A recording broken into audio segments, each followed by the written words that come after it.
Well, we are unpacking it, and there's an awful lot to unpack from the last weekend, and also I think the weeks ahead here in the Pac-12 conference. I think the marquee game, the marquee matchup in that traditional 12:30 window last week, and I'll raise my hand. I got home early at the Friday night Ohio State game, so I got a chance to get home and get in my routine. And I know many folks, especially in the Pacific Northwest, who grew up watching at 12:30, right? The Pac-12 game comes on national television, and that just felt big.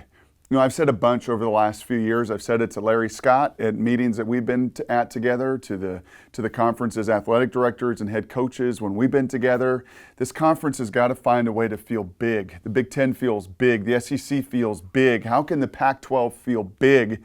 Well, it felt enormous over the weekend. In the marquee game, and I thought both Oregon and Washington played at a really high level. There were no turnovers. There was tremendous playmaking. It was highly disappointing for the home team, obviously, to be unable to stop Oregon at the end. But credit to Mario Cristobal and Marcus Arroyo, their coordinator, who's come under a lot of fire, like Darrell Bevell has in this town and Bush Hampton has in this town. And I thought he called a great game. He called screens when the Huskies blitzed. He ran it when they played soft. He really took the stinger away from that Husky defense and found a way to finish.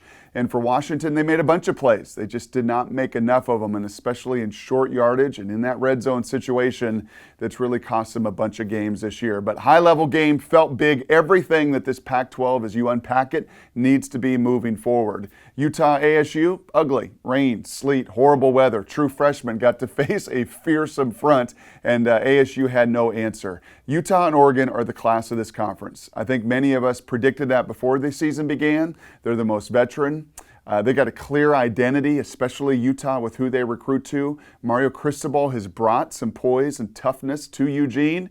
Now they've got to handle success, and I think that's the next big hurdle for them. For Utah, they got to get healthy. They got to play their brand of football the rest of the way, including in Seattle a week from Saturday, which will be a real test for them. But I want to see Oregon's poise. Do they have the poise they did not show a year ago? They beat Washington in overtime about the same time of the year, and they went on the road and fell on their face. Do they have the competitive poise and composure to handle success? Do the veterans own that locker room like Mario Cristobal says they do? And if they do, they'll handle the Cougs, who have been a brutal matchup for them. And if you're Mike Leach, sign me up, man. You can't wait to go play down there, because I'm sure he feels great confidence. They've had their number, the Ducks' number, both in Pullman and in Eugene. And I'm guessing the folks down in the conference office would sure love to see Oregon and Utah, number 11 and 12 in the polls, remain there or even climb for the conference championship game, because that would feel big in a conference that desperately needs it.